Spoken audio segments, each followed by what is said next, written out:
Bonjour chers internautes de IGF1.sn. Nous avons le plaisir de recevoir aujourd'hui comme invité à votre émission 13 minutes, Monsieur Moustapha Diakhaté.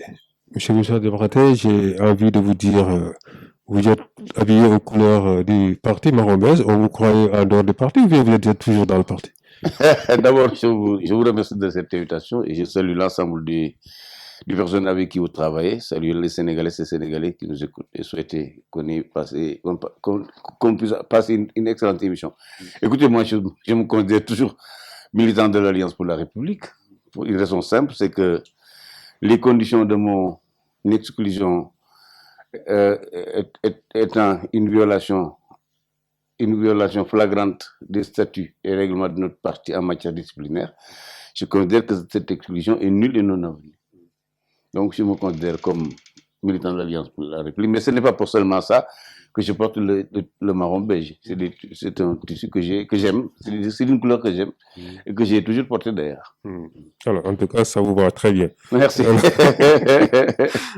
pour entrer dans le vif du sujet, alors l'actualité ces derniers temps est marquée par l'affaire Kara, avec ses centres de redressement qui a vraiment créé un tollé. Et à l'arrivée, je pense qu'il y a une quarantaine de personnes responsables qui ont été placées sous mandat de dépôt. Vous, en tant que responsable politique et une voix autorisée, et même aussi qui connaît le milieu du mouridisme, comment vous analysez cette situation? Écoutez, bon, ça, je ne vais pas l'aborder sous un angle du mouridisme, je l'aborde sous un angle de la République et de l'État du Sénégal. Vous savez que dans ce pays, il y a trois éléments qui de mon point de vue, constituent le socle sur lequel nous évoluons. Il s'agit de la Constitution, des lois et des règlements de notre pays. Il se trouve qu'aucune de ces dispositions ne permet à une personne privée d'ouvrir des centres de redressement. Ça, c'est la première chose. Deuxième chose, les conditions dans lesquelles ces gens-là ont été, de mon point de vue, constituent une violation flagrante, notamment de la Constitution, notamment à son article 37, qui dispose que la vie humaine est sacrée, qu'elle est inviolable et que l'État a l'obligation de la préserver. Mais ce qui me pose problème, c'est que pourquoi ce moment-ci, pourquoi 2020, alors que ces centres existent depuis des années, depuis plusieurs années, depuis probablement 2004, 2006. Alors pour donner une explication à ce qui s'est passé, pour moi, il y a trois événements qui ont eu lieu tout récemment et qui expliquent en grande partie la découverte ou bien en tout cas l'annonce de l'existence de ces centres. C'est qu'il y a quelques mois, quelques semaines, un policier a été filmé en train de ramper devant Serigne Modou Kara. Et ce policier, on lui avait demandé on lui avait adressé une demande d'explication. À Louga, je pense. Ce qui m'étonne beaucoup, dans la mesure où ici au Sénégal, on a vu le président Macky Sall s'incliner devant les khalifes généraux. Et je ne vois pas, si un président peut s'incliner devant un khalife général, je ne sais pas pourquoi reproche-t-on à un policier de s'incliner devant son marabout. Première chose. Deuxième chose, tout récemment, j'ai entendu le Serigne Modou Kara dire que depuis sa réélection, le président Macky Sall ne prononce plus le concept de Djeredjef Serigne Bamba. C'est sous-entendre que peut-être il l'utilisait pour tout simplement obtenir l'électorat mouride. Ensuite, tout récemment, le parti du Serigne Modou Kara, à savoir le PVD, avait sorti un communiqué pour dire qu'il se démarque de toute idée de troisième mandat pour le président Macky Sall. Je crois que ces éléments expliquent en grande partie ce qui s'est passé. C'est pour dire qu'en gros, pour moi, il y a une part de manipulation de l'opinion, mais aussi une stratégie manifeste de liquider Serigne Modou Kara qui devient de plus en plus gênant envers le président Macky Sall. Toujours est-il que de mon point de vue, ce qui s'est passé avec ces centres est inacceptable. Pour moi, la justice doit faire son travail pour identifier les coupables, les complices et les auteurs, pour les punir sévèrement et les fermer. Et il ne faut pas s'arrêter là, de mon point de vue, il faut voir sur l'ensemble du territoire national si ce type de centre existe, s'il existe, il faut les fermer. Mais toujours est-il que, pour moi, l'État du Sénégal doit avoir une politique qui puisse permettre de recueillir des jeunes qui sont victimes de la drogue ou bien des jeunes qui ont une tendance à la délinquance. Je crois que nous devons avoir un dispositif, une politique sociale, familiale qui permet à l'État de prendre en charge ces genres de situations, tout comme les malades mentaux. Mais si les parents ne trouvent pas au niveau officiel suffisamment de cadres pour gérer ces genres de situations, ils sont obligés d'agir en désespéré et d'envoyer leurs enfants dans ces conditions-là. Pourquoi donc je crois que véritablement il est temps que l'État se ressaisissent pour qu'on voit comment nous devons faire pour que les jeunes qui sont en perdition, qu'on puisse les récupérer, les encadrer et les réinsérer dans la société et notamment dans leur famille. Voilà. Donc, dans cette affaire, si on place au mandat de dépôt certains responsables et qu'on laisse le cerveau, est-ce qu'il n'y a pas... Écoutez, bon, c'est dans l'enquête de dire qui est le cerveau. Vous savez que moi, je ne veux pas m'azarder à dire tel ou tel. Toujours est-il que de mon point de vue, la responsabilité du marabout est engagée. Dans la mesure où c'est le divan dont il est le responsable moral qui a créé ces centres. Donc, sa responsabilité est engagée. Mais je crois que pour la culpabilité, il faut attendre évidemment que l'enquête se termine.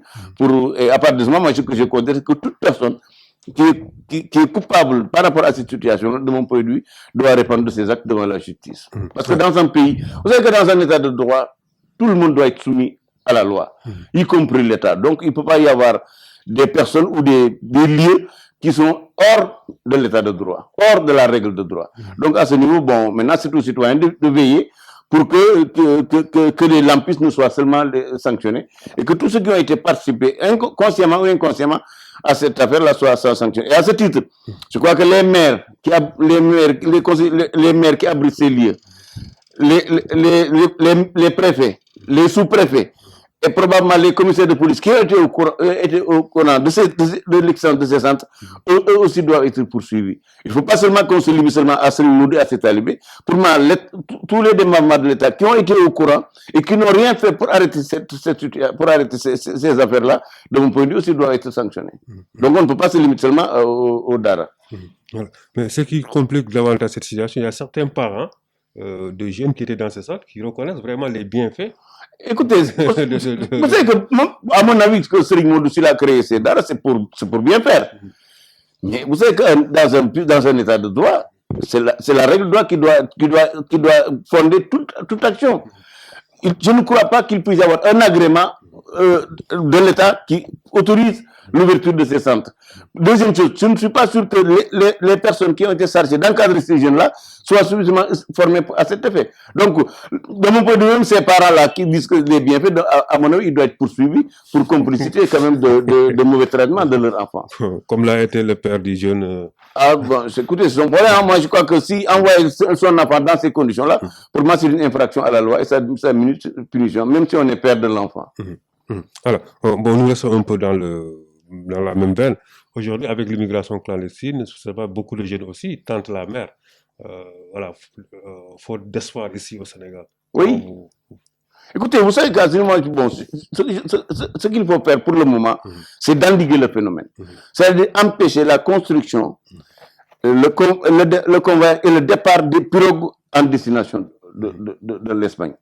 Je crois que l'État est en mesure de surveiller les 750 km de la façade maritime du Sénégal par la police, la gendarmerie, par l'armée et peut-être par les renseignements pour que désormais aucune pirogue ne puisse quitter le territoire sénégalais pour se rendre en Espagne. C'est la mesure urgente qu'il faut prendre. Maintenant, après donc, cette mesure, de mon point de vue aussi, il faut des sanctions pénales très fortes pour ceux qui fabriquent ces pirogues, les rabatteurs et les convoyeurs de ces émigrés clandestins. Maintenant, après cela, à mon avis, il faut que l'État du Sénégal même revoie sa politique d'emploi des jeunes.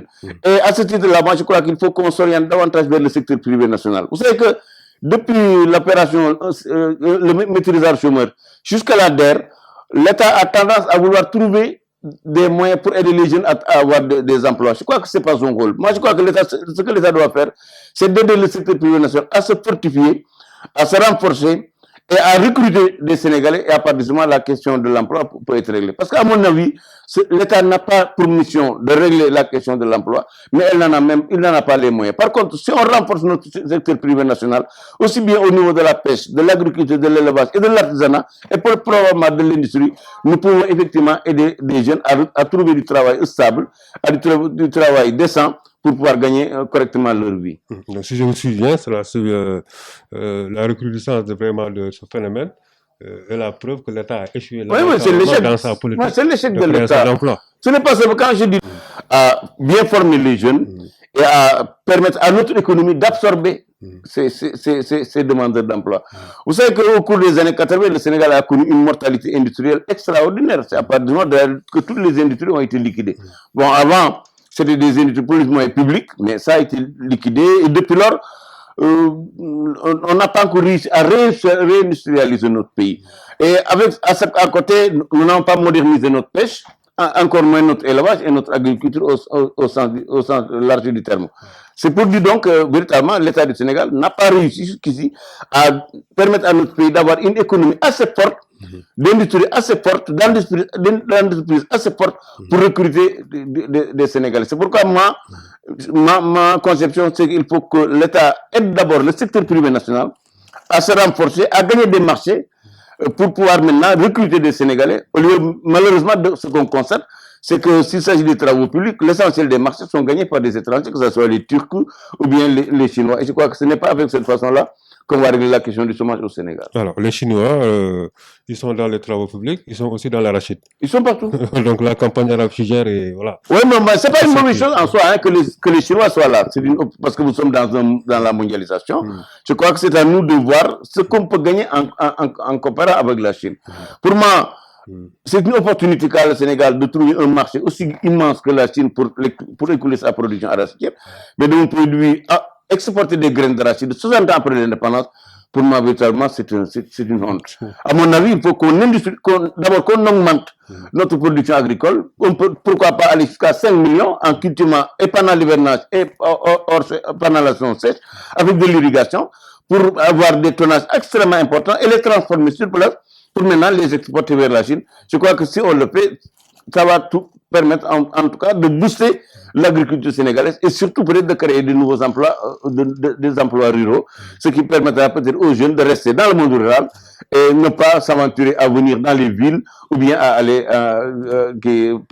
tenter l'émigration clandestine. Voilà. Nos ressources sont aussi attaquées au niveau de la mer avec ces licences de pêche. Absolument. C'est aussi encore une fois, je crois, ce que j'appelle les défaites de notre pays, les échecs. Parce que je ne comprends pas pourquoi 60 ans après l'indépendance, nous continuons à exporter. Parce qu'en fait, ce qu'on appelle les licences de pêche, c'est une sorte d'exportation, mais exporter du poisson, je crois que ce n'est pas sérieux. À mon avis, l'État du Sénégal doit avoir une politique qui puisse lui permettre de connaître les besoins en termes de poissons de l'Union européenne et installer sur place des industries, les transformer, exporter maintenant des produits finis.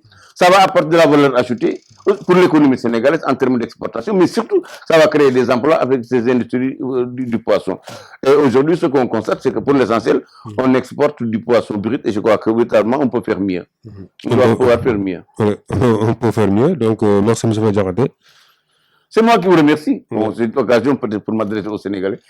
Et c'est toujours une bonne chose. Merci. Merci. Donc, nous avons le plaisir de recevoir aujourd'hui comme invité à votre émission 13 minutes, M. Moustapha Diakhaté, responsable politique à l'APR. Non, pas responsable politique, mais militant de l'Alliance pour la République. Vous savez qu'à l'APR, les gens aiment tellement être responsables, alors que pour moi, le statut le plus important, c'est celui de militant. Malheureusement, là-bas, tout le monde se considère comme responsable.